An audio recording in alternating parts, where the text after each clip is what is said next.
салом бинандагони гиромӣ, нашри муфассали барномаи иттилоотӣ ин навид аст ки мустақиман аз телевизиони Сафина манзуратон менамоем. Дар студия Малоҳат Назаршозода ва Манучер Маҳкамов. Салом. имрӯз миёни асосгузори сулҳу ваҳдати миллӣ, пешвои миллат, президенти ҷумҳурии Тоҷикистон муҳтарам Эмомалӣ Раҳмон ва президенти ҷумҳурии Қирғизистон муҳтарам Садир Жапаров дар робита ба бисолагӣ ба имзо расидани аҳднома миёни ҷумҳурии Тоҷикистон ва ҷумҳурии Қирғизистон мубодилаи барқияҳои табрикӣ ба амал омад. Дар барқияи табрикии президенти ҷумҳурии Тоҷикистон муҳтарам Эмомалӣ Раҳмон ба унвони президенти ҷумҳурии Қирғизистон муҳтарам Садир Жапаров омадааст. Муҳтарам Садир Нургожоевич, дар робита ба бисолагӣ ба имзо расидани аҳднома миёни ҷумҳурии Тоҷикистон ва ҷумҳурии Қирғизистон дар бораи муносибатҳои ҳусни ҳамҷаворӣ ва шарикӣ ба шумо табрикоти самимии инҷонибро арз менамоям.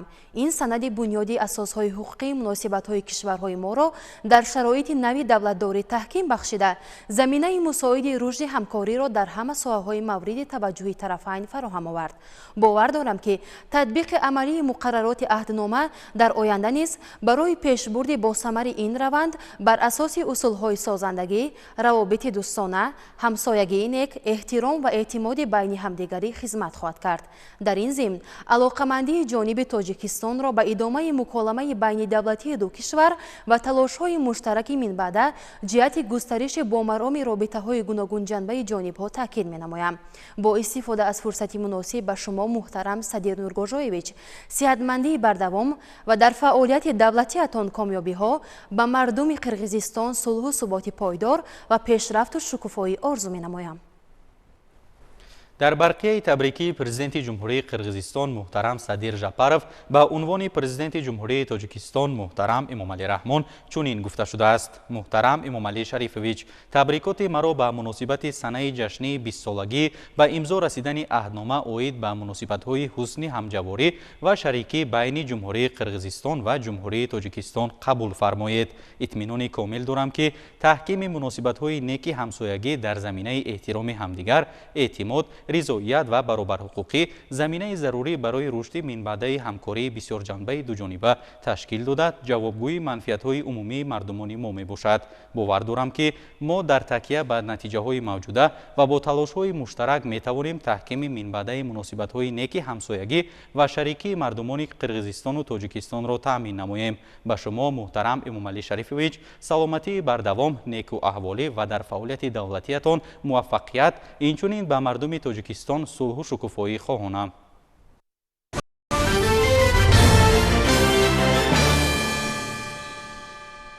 пагоҳ дар мамлакат 30-мин солгарди таъсисёбии қушунҳои сарҳадии Кумитаи давлатии амнияти миллии ҷумҳурии Тоҷикистон таҷлил карда мешавад. вобаста ба ин, имрӯз дар қасри миллат асосгузори сулҳу ваҳдати миллӣ, пешвои миллат, президенти ҷумҳурии Тоҷикистон муҳтарам Эмомалӣ Раҳмон ба як гурӯҳ хизматчиёни ҳарбӣ мукофотҳои давлатӣ ва рутбаҳои навбатии ҳарбӣ тақдим намуданд. гузориш дар ин бора.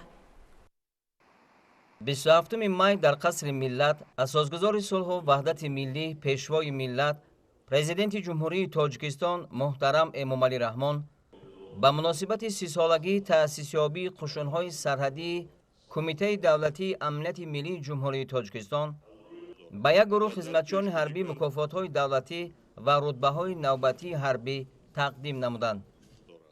нахуст сарвари давлат муҳтарам Эмомалӣ Раҳмон хизматчиёни ҳарбиро ба ифтихори 30-солагии таъсисёбии қушунҳои сарҳадии Кумитаи давлатии амнияти миллии ҷумҳурии Тоҷикистон ва сарфароз гардиданашон бо мукофотҳои давлатию рутбаҳои олии ҳарбӣ табрику таҳният гуфтанд. президенти кишвар бо қаноатмандӣ иброз доштанд ки хизматчиёни ҳарбии қушунҳои сарҳадӣ сипари боэътимод ва ҳомиёни марзу буми сарзамини аҷдодиамон, яъне кафолати истиқлолу озодии давлату миллат, фазои орому осудаи кишвар ва ваҳдату сарҷамъии мардуми шарифи Тоҷикистонро сарбаландона ва ҷавонмардона таъмин карда истоданд. Тоҷикистон беш аз 3 даҳсола дар сафи пеши мубориза бо хатарҳои муосир, аз ҷумла терроризму экстремизм, қочоқи силоҳу маводи мухаддир ва дигар ҷиноятҳои муташаккили фаромилӣ қарор дорад ва дар пешгирӣ кардани паҳншавии ин хатару таҳдидҳо ба минтақа ва ҷаҳон нақши калидӣ мебозад, таъкид доштанд пешвои миллат муҳтарам Эмомалӣ Раҳмон. президенти мамлакат иброз доштанд ки сарҳадбонони кишвар дар давраҳои бисёр ҳассоси таърихи давлат ва халқи тоҷик рисолати худро содиқона иҷро намуданд ва ба эътимоду эҳтироми мардуми Тоҷикистон сазовор гардиданд. вобаста ба вазъи мураккаби минтақа ва ҷаҳон сарвари давлат муҳтарам Эмомалӣ Раҳмон таъкид намуданд ки ин ҳолат тақозо менамояд ки ҳар як сарбозу афсари қушунҳои сарҳадӣ барои ҳимояи хоки муқаддаси ватани азизамон беш аз ҳар вақти дигар ҳушёру зирак ва омода бошад. зимни суханронӣ президенти кишвар бо итминон изҳор доштанд ки ҳайати шахсии қушунҳои сарҳадӣ ҳимояи марзҳои муқаддаси ватани азизамонро минбаъд низ бо эҳсоси гарми ватандӯстӣ, интизоми намунавӣ, садоқат ба савганди ҳарбӣ ва масъулият дар назди давлат, сарзамин ва ҷомеаи кишвар таъмин хоҳанд кард. бояд гуфт ки ҳамасола дар арафаи иду ҷашнҳои миллию давлатӣ хизматчиёни ҳарбии мамлакат аз ҷониби сарфармондеҳи олии қувваҳои мусаллаҳи кишвар бо мукофотҳои давлатӣ ва рутбаҳои ҳарбӣ сарфароз гардонда мешаванд. ҳамин тавр ин навбат мутобиқи моддаи 69 Конститутсияи Ҷумҳурии Тоҷикистон бо фармони президенти Ҷумҳурии Тоҷикистон дар бораи сарфарозгардонии хизматчиёни ҳарбии қушунҳои сарҳадии Кумитаи давлатии амнияти миллии Ҷумҳурии Тоҷикистон барои хизмати намунавӣ ва саҳми арзанда дар ҳифзи сарҳади давлатӣ ва ҷасорату фидокорӣ бахшида ба 30-солагии таъсисёбии қушунҳои сарҳадии Кумитаи давлатии амнияти миллии Ҷумҳурии Тоҷикистон як гурӯҳ хизматчиёни ҳарбӣ бо мукофотҳои давлатӣ аз ҷумла ордени шараф дараҷаи 2, медали ҷасорат, медали хизмати шоиста, медали шафқат, медали марзбони шуҷои Тоҷикистон ва ифтихорномаи Ҷумҳурии Тоҷикистон сарфароз гардонда шуданд. пешвои миллат муҳтарам Эмомалӣ Раҳмон афсарону сарбозон ва дигар хизматчиёни ҳарбиро ҳамеша барои хизмати намунавӣ ва саҳми арзанда дар ҳифзи сарҳади давлатӣ ва ҷасорату фидокорӣ таъмини амнияти давлату миллат бо мукофотҳои давлатӣ қадр мекунанд. бо фармони президенти Ҷумҳурии Тоҷикистон мутобиқи моддаи 69 Конститутсияи Ҷумҳурии Тоҷикистон дар бораи додани рутбаҳои олии ҳарбӣ ба хизматчиёни ҳарбии қушунҳои сарҳадии Кумитаи давлатии амнияти миллии Ҷумҳурии Тоҷикистон ба як гурӯҳ хизматчиёни ҳарбии ин ниҳод рутбаҳои олии ҳарбии генерал-майор супурда шуд. бо дар назардошти нақши муҳими қушунҳои сарҳадии давлат ва ҳукумати мамлакат аз нахустин рӯзҳои таъсисёбии ин ниҳод то имрӯз бо истифода аз шароиту имкониятҳои мавҷуда барои ташкили асосҳои зарурии моддиву техникӣ, ташаккули сохтори идоракунии ҷузъу томҳои сарҳадбонӣ, бунёду азнавсозӣ ва муҷаҳҳазгардонии иншооти сарҳадӣ ҳамаи тадбирҳои заруриро амалӣ намуда истодааст. инчунин масъалаи таълиму тарбияи кадрҳои баландихтисоси марзбонӣ ҳамеша дар маркази диққати ҳукумати кишвар қарор дорад. айни ҳол иқтидори ҷузъу томҳои қушунҳои сарҳадӣ аз лиҳози таъминот бо кадрҳои соҳибтахассуси низомӣ ва техникаву таҷҳизоти ҳарбӣ хеле мустаҳкам гардидааст. дар маросими супоридани мукофотҳои давлатӣ президенти Ҷумҳурии Тоҷикистон сарфармондеҳи олии қувваҳои мусаллаҳи Ҷумҳурии Тоҷикистон муҳтарам Эмомалӣ Раҳмон бори дигар ҳамаи хизматчиёни ҳарбии қушунҳои сарҳадии Кумитаи давлатии амнияти миллиро барои сазовор шудан бо мукофотҳои давлатӣ ва рутбаҳои навбатии ҳарбӣ шодбош гуфта, онҳоро ба хизмати содиқона бар нафъи давлату миллат ва таъмини амнияту суботи сарзамин ва ҳифзи марзи давлатӣ ҳидоят намуданд. дар охир пешвои миллат муҳтарам Эмомалӣ Раҳмон изҳори итминон карданд ки ҳамаи хизматчиёни ҳарбӣ вазифаи бошарафу муқаддаси худро бо садоқат ба ватан, давлат, миллат ва савганди ҳарбии худ бо интизоми қавӣ, донишу малакаи муосир ва муҳимтар аз ҳама бо рӯҳияи баланди ватандӯстӣ иҷро менамоянд.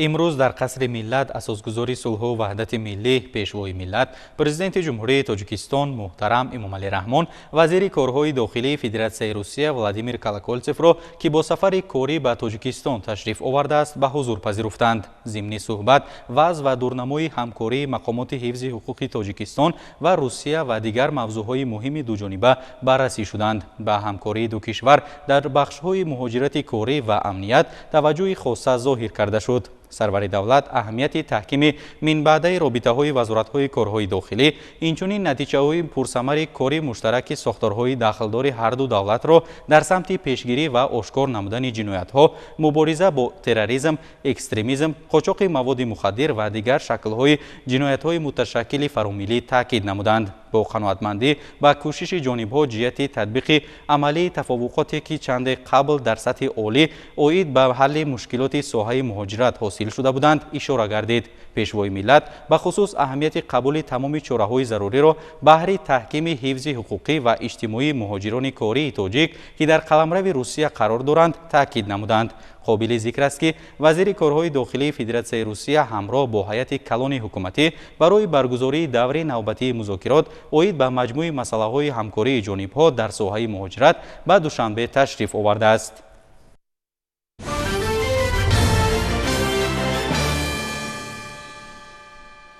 امروز رئیس مجلس ملی مجلس عالی جمهوری تاجیکستان رئیس شهر دوشنبه محترم رستم امامعلی با رئیس حکومت مردمی شهر چندوی جمهوری مردمی چین محترم وان فنچاو ملاقات نمودند. در آغاز صحبت محترم رستم امامعلی وان فنچاو را به شهر دوشنبه خوش آمدید گفتند.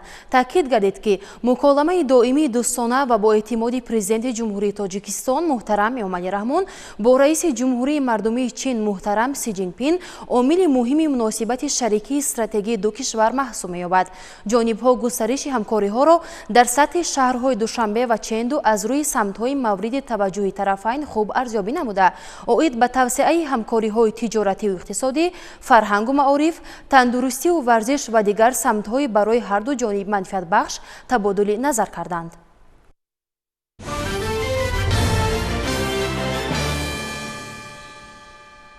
و مناسبت سیومین سالگرد تأسیس یابی قشون‌های سرحدی از جانب رئیس مجلس ملی مجلس عالی جمهوری تاجیکستان رئیس شهر دوشنبه محترم رستم امامعلی به خدمتچیان دو دیدبانگاه سرحدی قشون‌های سرحدی کمیته دولتی امنیت ملی جمهوری تاجیکستان کمک رسانیده شد. در دایره این کمک‌ها برای سربازان دسترخوان آراسته شده 13 تن مواد غذایی کمک و 2 اتومبیل دیگر تحفه کرده شد. اطلاع می‌دهند همکاران ما.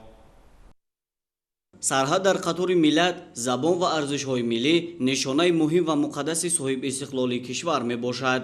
امنیت هر دولت همان وقت حمایه و تامین می‌گردد که سرحد قوی و سرحدبانی با اعتماد داشته باشد. دوام سالهای صاحب استقلالی با دستگیری و توجه خاص اساسگزار صلح و وحدت ملی پیشوای ملت پرزیدنت جمهوری تاجیکستان محترم امامعلی رحمون جهت تامین امنیت سرحدی اینفراستراکتور مکمل در قسم‌های نظامی قشون‌های سرحدی بنیاد و نوسازی کرده شدند. در عین زمان سربازان و افسران قشون‌های سرحدی در منطقه‌های سرحدی جمهوری فعالیت نموده هیئت شخصی آن برای اجرای وظیفه‌های به ذمه داشته‌شان صادقانه خدمت می‌کنند. بخشیده به سیومین سالگرد تأسیس یابی قشون‌های سرحدی در دایره هدایت‌های انسان دوستانه پیشوای ملت محترم امامعلی رحمون با اقدام و تشبس‌های خیرخواهانه رئیس مجلس ملی مجلس عالی جمهوری تاجیکستان رئیس شهر دوشنبه محترم رستم امامعلی به دیدبانگاه حربی سلام علیک و باغ قشون‌های سرحدی کمیته دولتی امنیت ملی جمهوری تاجیکستان در ناحیه شمس‌الدین شاهینی ولایت ختلان کمک دسترس کرده شد. کمک‌ها را که عبارت هستند از 2 اتومبیل هرجاگرد و 13 تن مواد عضوقواری نمایندگان مقامات اجرایی حکومت دولتی شهر دوشنبه و مسئولین قشون‌های سرحدی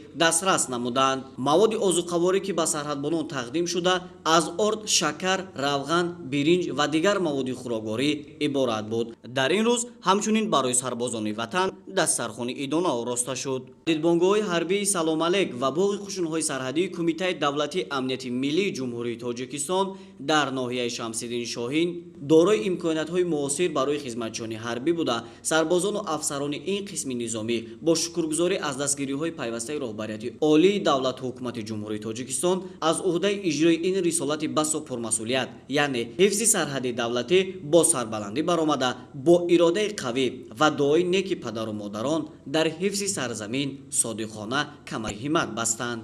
хобгоҳи сарбозон бо кат ва ҷиҳозҳои лозима муҷаҳҳаз буда, ҳамчунин синфхонаҳои таълимии дорои таҷҳизоти аёнии таълимӣ таъминанд ва сарбозон нозукиҳои ҳифзи сарҳадро аз худ менамоянд.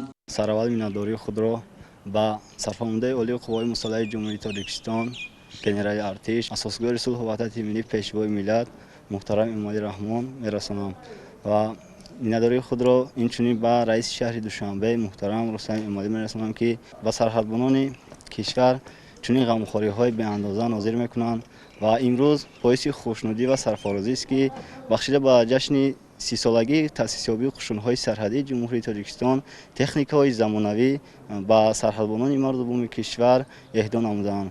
мо сарбозон ваъда медиҳем, ки хати сарҳадии давлатии худро ҳамеша пойдор ва устувор нигоҳ дорем ва парчамбардори кишвари азизамон дар арсаи байналмилалӣ бошем. ҳамом, нуқтаи шустушӯй, ҳуҷраҳои ёрирасон, амбор барои нигоҳдошти техникаҳои ҳарбӣ ва хонаи нигоҳдории силоҳ аз ҷумлаи дигар инфраструктуре мебошад, ки дар ин қисми низомӣ фароҳам оварда шуданд.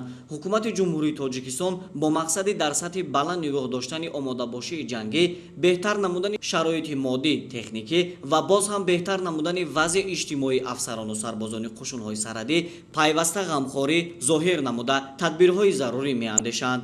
имрӯз низ хизматчиёни ҳарбии қисмҳои низомӣ дар шароити хуб хизмати ватан модаро бо сари баланд анҷом дода истодаанд. ба боварии комил метавон гуфт, ки марзбонони шуҷои тоҷик дар партави таваҷҷӯҳ ва дастгириҳои пайвастаи президенти ҷумҳурии Тоҷикистон муҳтарам Эмомалӣ Раҳмон аз уҳдаи ҳимояи мустақилонаи сарҳади давлатӣ баромада, дар ҳифзи дастоварду музаффариятҳои Тоҷикистони озоду соҳибистиқлол садоқати мардонагӣ нишон медиҳанд. дар Фарҷон баҳри болидаруи сарбозону афсарон барномаи рангини фарҳангӣ доир шуд.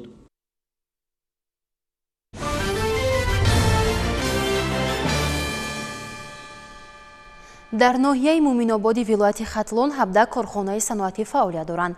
аз ин ки 11 ададаш ба таври доимӣ фаъол аст ва 6 адади дигар ба таври мавсимӣ кор мекунанд. аз фаъолияти саноатчиёни ноҳияи Муминобод ҳамкоронамон Ширинҷон Сафарзода ва Сайфиддин Исмоилов гузориш медиҳанд.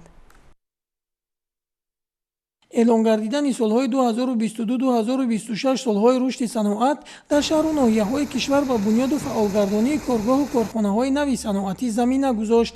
дар ноҳияи Муминобод дар ин самт корҳои назаррас анҷом дода шуда, аз ҷониби мақомоти иҷроии ҳокимияти давлатӣ ба соҳибкорон барои бунёди корхонаҳои саноатӣ имтиёзҳо фароҳам оварданд. натиҷаи ин буд, ки давоми 5 соли охир як қатор коргоҳу корхонаҳои саноатӣ фаъол гардиданд.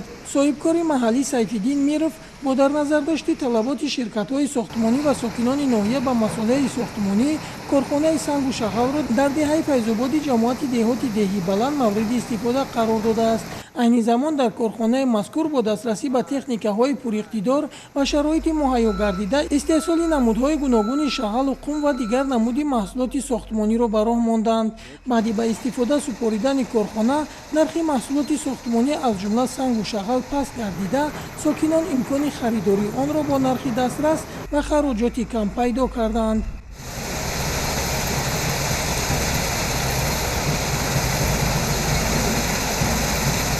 корхона дар айни замон 4 намуди маҳсулот истеҳсол мекунад. амин маҳсулотҳо барои сохтмон мисол талаботи ҳаррӯзаи ҳам ноҳия ва ҳам аҳолӣ мебошад. хай соли дуюм аст ки кор мекунад аз сабабҳои гуногун. баъзан вақт мисол корхона чиз мекард, ҳозирада хай бо барқарор кардем, бо фаъолията иҷро карда рафтесем. дар айни замон дар ҳамин корхонаи мо 8 нафар кор карда истодаанд ба корҳои гуногун. бо дар пеш мақсад дорем, ки як корхонаи хишти семиблокбарорӣ, ки ин талаботи ҳозиразамон аст, нав амира ҷобаҷо кардем. дар рӯзҳои наздик иншоалло бо кор дамеда рӯ мешавад. коргоҳи истеҳсоли хишти бетонӣ муосир буда 85% корҳо дар он тариқи механикӣ иҷро карда мешавад. баъди ба фаъолият шурӯъ намудани ин коргоҳ беш аз 15 нафар сокинони маҳаллӣ соҳиби ҷойи кор мегарданд. ашёи хоми коргоҳ аз корхонаи сангу шағал дастрас карда мешавад ки ба беҳтар шудани сифат ва паст шудани нархи маҳсулот мусоидат мекунад. фаъол гардидани корхонаи сангу шағал ҳолатҳои рух додани офати табииро дар соҳи файзобод пешгирӣ мекунад, зеро ашёи хом барои сангу шағал аз ин соҳи дастрас гардида онро пайваста тоза мекунанд ва корҳои соҳилбандӣ низ мегузаронанд. дар маркази ноҳия бошад ҷамъияти дорои масъулияташ маҳдуди шеробарот бо фароҳам овардани шароити хуби корӣ дар самти истеҳсоли хиштҳои бетонӣ коргоҳи хешро ба истифода супоридааст. айни замон дар ин коргоҳ дар ду дастгоҳ беш аз 12 нафар сокинон ба истеҳсоли маҳсулот машғуланд. ба гуфти роҳбари корхона талабот ба маҳсулоти он зиёд буда дар ҳозира давоми як рӯз то 1200 дона хишти бетонӣ истеҳсол менамоянд. дар рӯзҳои наздик бо фаъол намудани як дастгоҳи нав истеҳсоли маҳсулотро афзоиш медиҳанд. дар самти саноати хӯрокворӣ низ дар ноҳияи муъминобод ба фаъолият пардохтани коргоҳу корхонаҳо ба назар мерасад. дар ҷамъияти дорои масъулияташ маҳдуди заркорон як қатор коргоҳҳо мавҷуданд ки як қисми онҳо мавсимӣ буда, қисми дигар ба таври доимӣ фаъолият мекунанд. коргоҳи истеҳсоли маҳсулоти ширӣ бо иқтидори истеҳсолии 3000 литр шир дар як шабонарӯз бунёд гардида дар ҳозира вобаста ба талабот ҳамарӯза беш аз 250 литр ширро коркард менамояд ва намудҳои гуногуни маҳсулотро омода месозанд. айни ҳол дар коргоҳи корхонаи ҷдмаи заркорон 7 нафар кор мекунем. мо ҳамарӯза 250 литр ширро коркард мекунем ва 7 намуд маҳсулотро истеҳсол мекунем. вобаста ба талабот мо метавонем истеҳсоли худро дар оянда зиёдтар намоем. бинобар иттилои мақомоти иҷроии ҳокимияти давлатии ноҳияи муъминобод ҳоло дар ноҳия 17 корхонаю коргоҳҳои саноатӣ ба қайд гирифта шуданд ки 6 адади онҳо мавсимӣ буда 11 адади он ба таври доимӣ фаъолият доранд. ширинҷон сафарзода, Сайфиддин Исмоилов аз ноҳияи муъминобод барои барномаи Навид.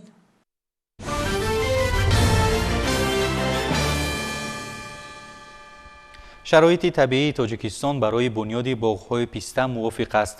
захираҳои зиёди заминҳои наздиккӯҳӣ, минтақаҳои кӯҳсор ва водиҳои лалмӣ ки дар баландиҳои аз 500 то 1400 метр аз сатҳи баҳр ҷойгиранд, имкон медиҳанд ки навъҳои серҳосили ин меваи пурқимат парвариш карда шавад. ҳамкоронамон дар ин бора аз ноҳияи ҷайҳуни вилояти Хатлон гузориш медиҳанд.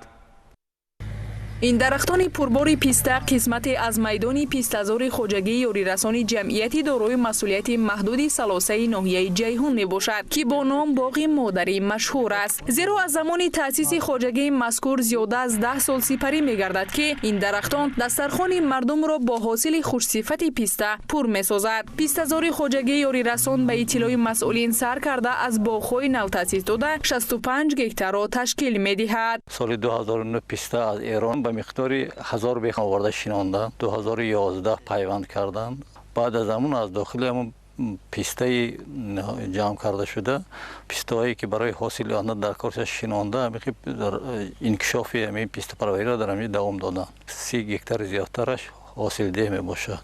ҳадафи асосии мо дар ин пистапарварӣ ҳамон аст ки сол то сол боғро зиёд кунем, ҳосилнокия баланд бардорем, чӣ қадар ки бошад мувофиқи супоришҳои ҷаноби олӣ заминро пурра ба истифода барем. ба иттилои масъулини хоҷагӣ дар ин пистазор навъҳои аҳмадӣ, акбарӣ ва фандуқӣ парвариш карда мешавад ки ба иқлими ноҳия мутобиқ аст. албатта бояд қайд намуд ки барои ҳосили хуб гирифтан пеш аз ҳама барои дарахти писта иқлим бояд мувофиқ бошад ва барои пурра мағз гирифтани писта дар давоми сол тақрибан 40 рӯз ҳавои гармӣ аз 40 дараҷа боло лозим аст. чун ноҳияи ҷайҳун минтақаи гарм ба ҳисоб меравад, парвариши ин намудҳои писта дар ноҳия мувофиқ ба иқлим буда ҳамасола аз ҳар як дарахти он то 10 килограмми ҳосил рӯёнида мешавад. дар як сол вақте ки мо ҳосил ҷамъоварӣ мекунем, баъди аз ҷамъоварии ҳосил аллакай мо барои тайёрии ҳосил соли оянда коркарди байни qaторҳо ғизоотии дигар об яхобмонӣ ҳамида ташкил мекунем ки соли оянда ба аллакай пистам ранги инсона тайёрӣ дидан шуда кора. писта бояд тайёр шавад ки барои ҳосили оянда бе ягон мамоният ҳосилбандия сар кунад. аллакай пистабандӣ сар шуд дар дарахт, писта мо нигоҳ карда мегирем тортаранг натанад ё ки ягон касалоба гирифташ химикатҳо истифода мебарем. ғайр аз ин вақте ки писта чиндан писта ҳатман дастӣ мечинем мо ягон роҳи техникӣ надорад дастӣ мечинем берӯ махсус агрегатҳое дорем ки писта тоза мекунад хушк мекунад ба стандарти давлатӣ ҷавобгӯ карда ба бозор бароварда мешавад. Ҳамин дарахти гози дар пеши мо истода соли ҳафтум аллакай соли гузашта акун нав нишонаи ҳосил кард имсол каме биш ҳосил дода шудааст. рӯз то рӯз сол ба сол бо инкишоф ки ёфт дарахт ҳосилаш ҳам зиёд мешавад. дар айни ҳол дарахтони писта ба ҳосил даромада кормандон ба хотири бенуқс пухта расидани меваи писта корҳои заруриро ҳамарӯза анҷом медиҳанд. Ба гуфти онҳо дар мавсими ҷамъоварӣ ва коркарду истеҳсоли писта сокинони зиёди маҳаллӣ бо ҷои кори доимӣ таъмин мегарданд. соли гузашта мо аллакай махсус ҷо оварда писта шинондем ба миқдори қариб 50,000 беғ аз 50,000 беғ қариб 2,000 беғ мардум аллакай харида бурданд одамои ҳар тараф то вилоят суғда бурданд кӯлоҳ бурданд.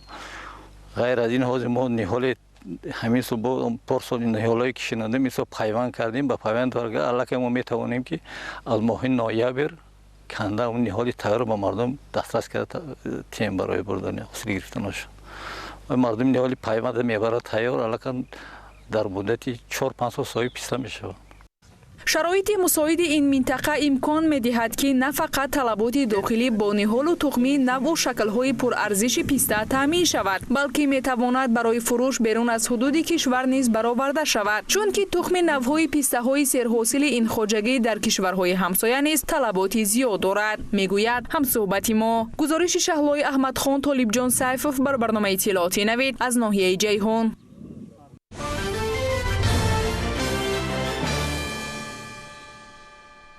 соли чорум аст ки дар мамлакат озмуни ҷумҳуриявии илм фурӯғи маърифат баргузор мегардад. дар шаҳри хуҷанди вилояти Сух дар даври ибтидоии ин озмун бештар аз 14,000 нафар иштирок карда қариб 500 нафар ба даври шаҳрӣ рохат гирифтанд. аз ҷараёни даври шаҳри озмун ҳамкорони мо гузориш медиҳанд. дар гимназияи рақами 1 шаҳри Хуҷанд даври шаҳрии озмуни ҷумҳуриявии илм фурӯғи маърифат ки таҳти сарпарастии асосгузори сулҳу ваҳдати миллӣ пешвои миллат президенти ҷумҳурии Тоҷикистон муҳтарам Эмомалӣ Раҳмон баргузор мегардад ҷамъбаст гардид. намояндаи мақомоти маҳаллии ҳокимияти давлатии шаҳри Хуҷанд зимни суханронӣ аз ҷумла афзуд ки ҳадаф аз баргузор намудани озмуни ҷумҳуриявии илм фурӯғи маърифат рушди тафаккури техникӣ, тарғиби ҷаҳонбинии илмӣ, тавсеяи ихтироъкорӣ ва навъоварӣ, пайванди илм бо истеҳсолот, дастрасӣ пайдо кардан ба техникаву технологияҳо, ҷалби бештари хонандагону донишҷӯён ва дигар қишрҳои ҷомеа ба омӯзиши фанҳои риёзӣ дақиқ.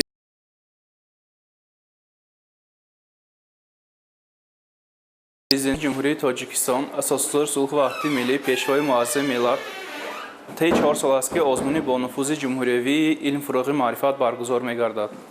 дар ин озмуни бонуфуз ки доир ба 20 солаи омӯзиши фанҳои табиатшиносӣ дақиқ ва риёзӣ баргузор мегардад ва бештари хонандагон аз зинаҳои муассисавӣ дар ин озмуни бонуфуз бо як шавқу андозаи зиёд имрӯз иштирок намуда истоданд.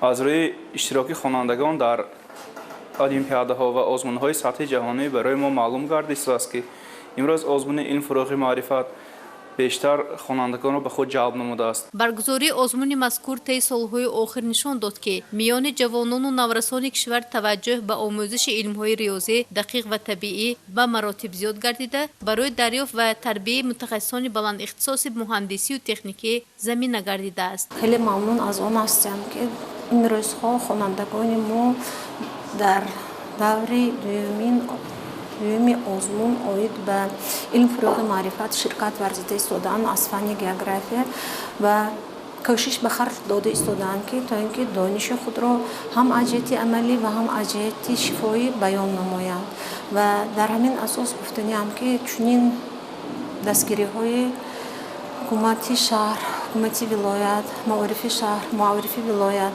боиси он мегардад ки хонандагон як шавқу рағбати зиёдеро оид ба омӯзиши фанни география пайдо намоянд, диёри худро бештар омӯзанд, оиди табиати диёри худ, оиди иқтисодиёти диёри худ, оиди шароити иҷтимоии аҳолӣ бисёр маълумотҳои муфассал пайдо намоянд. таъкид шуд ки ҷиҳати ҳавасмандсозӣ ва бештар омода намудани наврасону ҷавонон барои омӯзиши фанҳои риёзӣ дақиқ ва табиӣ ва иштирок дар озмуни мазкур дар баробари довталабон инчунин омӯзгорон ва падару модарони хонандагоне ки дар он ғолиб меоянд аз лиҳози моддӣ ва маънавӣ қадршиносӣ карда мешаванд. Бо дастури бевоситаи пешвои миллат соли ҷорӣ низ барои иштирокчиёни озмун имтиёзи махсус пешбинӣ гардидааст ки тибқи он довталабони даври чоруми озмун ба ихтисосҳои фанҳои риёзӣ, дақиқу табиатшиносӣ ва техникӣ массаҳои таҳсилоти миёна ва олии касбии кишвар бе супоридани имтиҳонҳои марказонидашудаи дохилшавӣ ба гурӯҳҳои ройгон қабул карда мешаванд. ман бори аввал аст ки дар номинатсияи илм фурӯғи маърифат аз фанни физика иштирок карда истодам. иштироки ман муҳим он аст ки аз иштирок кардани ман мебошад. ман бори аввал дар ин номинатсия иштирок карда, барои ман ин ғолибият муҳим нест. муҳим ин барои иштирок карданам муҳим мебошад. мехоҳам дониш ва малокити худро дар ин ҷо санҷам. иттилоъ дода шуд ки соли ҷорӣ дар даври аввали озмун 14677 нафар иштирок намуда, аз ин миқдор 583 нафар ба даври шаҳрии озмуни ҷумҳуриявии илм фурӯғи маърифат роҳхат гирифтанд. ғолибони ин марҳила ба даври вилоятӣ роҳхат гирифтанд.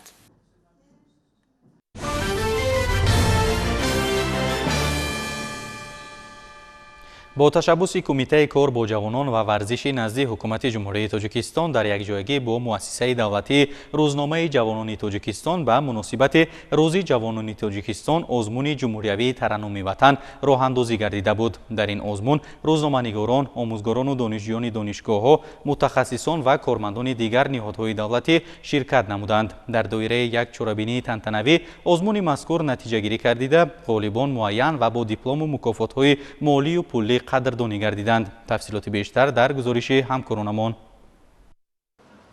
дар маросими қадрдонии озмуни ҷумҳуриявии тараннуми ватан ки бо ибтикори кумитаи кор бо ҷавонон ва варзиши назди ҳукумати ҷумҳурии тоҷикистон дар ҳамкорӣ бо рӯзномаи ҷавонони тоҷикистон рӯи даст гирифта шуд, роҳбарони вазорату идораҳо, рӯзноманигорон, мутахассисон ва кормандони ниҳодҳои давлатӣ иштироку суханронӣ намуданд. роҳандозии тадбири мазкурро масъулин дар боло бурдани ҳисси худшиносии ҷавонон, тарғиб ва тарбияи эҳсоси ватандӯстӣ дар замини ҳар фарди мамлакат, ифтихор аз истиқлоли давлатӣ ва кашфи истеъдодҳои ҷавон нек маънидод карданд. тавре зикр гардид, озмуни мазкур тавонист онҳоеро ки эҳсоси баланди ватандӯстӣ, ифтихор аз истиқлоли давлатӣ доранд, ҷамъ биёрад ва як дилнома ё меҳрномаи худро баҳри ҳамватанон пешниҳод созад бо қироати як шеър, тарона ё суруд. ҳадаф аз баргузор намудани озмуни ҷумҳуриявии тараннуми ватан пеш аз ҳама баланд бурдани ҳисси ватандӯстии шаҳрвандон, баланд бурдани эҳсоси худшиносию худогоҳии ҷавонон, ҳамзамон ифтихор доштан аз истиқлоли давлатӣ, ифтихор доштан бо он ҳама дастовардҳое ки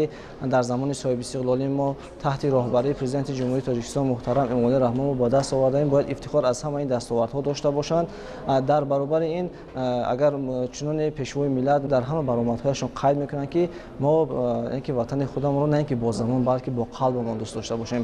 ва ҳадафи роҳандозӣ кардани озмуни мазкур низ дар доираи моҳвораи ҷавонон ва рӯзи ҷавонон инчунин буд ки то баробари дигар қишрҳои ҷомеа бештар, чун иштирокчиёни бештари озмуни мо ҷавонон буданд, то ҷавонон аз ифтихор доштан, аз ватандӯстӣ, эҳсоси худшиносӣ гуфта бошанд. ва воқеан ҳам озмуни мазкур тавонист ки дар байни аҳли ҷомеа як навгоне, як чизи тозаеро ворид созад ки ҳамагӣ аз ватандӯстӣ гуфта бошанд ва ин хеле хуб аст. иброз гардид ки озмуни мазкур аз 15 апрел то 15 майи соли ҷорӣ роҳандозӣ шуда, дар маҷмӯъ дар ин муддат ба унвони рӯзнома беш аз 120 мавод пешниҳод шуд ва 20 онҳо ба озмун қабул гардиданд. гуфта шуд ки маводи ирсолнамудаи иштирокчиён танзим шуда дар гурӯҳҳои фейсбукӣ ва ютубии рӯзнома ҷой дода шуд. баҳри таъмини шаффофият барои баҳои арзанда додан ба матлабҳо, дар ин муддат комиссияи босалоҳият тавонист ба маводи муаллифон баҳои воқеӣ диҳад. бо натиҷагирӣ аз озмуни мазкур дар доираи як ҷамъомади тантанавӣ, ғолибон бо сипоснома, диплом ва тӯҳфаҳои молию пуллӣ қадрдонӣ шуданд. ҷиҳати болидароҳии иштирокчиён дар охири чорабинӣ барномаи рангини консертӣ манзури аҳли толор карда шуд.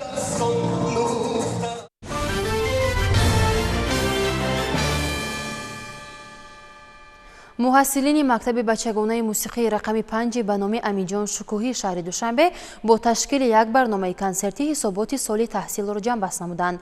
Дар консерти ҳисоботӣ ҳунару маҳорати андӯхтаи шогирдони мактаб ба тамошобинон пешкаш карда шуд.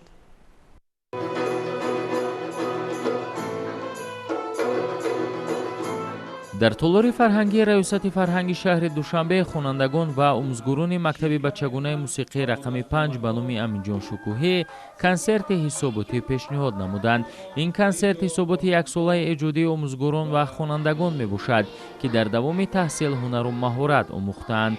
дар консерти мазкур омӯзгурони донишкадаи давлатии фарҳанг ва санъати Тоҷикистон ба номи Мирзо Турсунзода, устодони соҳа ва алоқамандони мусиқӣ иштирок карданд. барномаи консерти ҳисоботӣ фарогири суруду оҳангҳои зебои классикӣ ва халқӣ мебошад.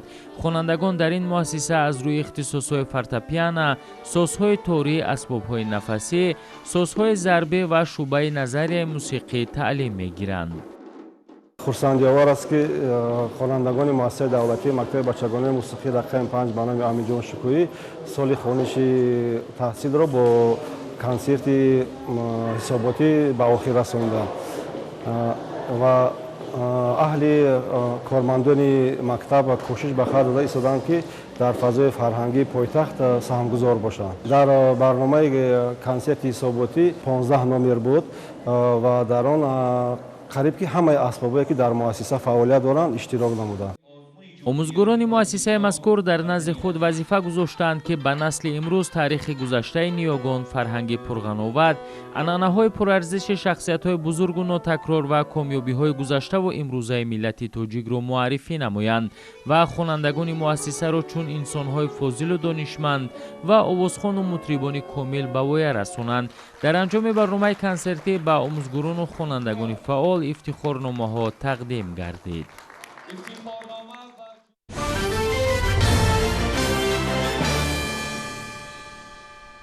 дар Испания маросими супоридани ҷоизаи Маликаи Астурия баргузор гардид. имсол ин мукофоти олиро нависанда ва шоир Анна Бландиана соҳиб шуд. дар мамнӯгоҳи таърихию этнографии Галаи Бакуи Озарбойҷон намоиши ғайриоддӣ кушода шуд.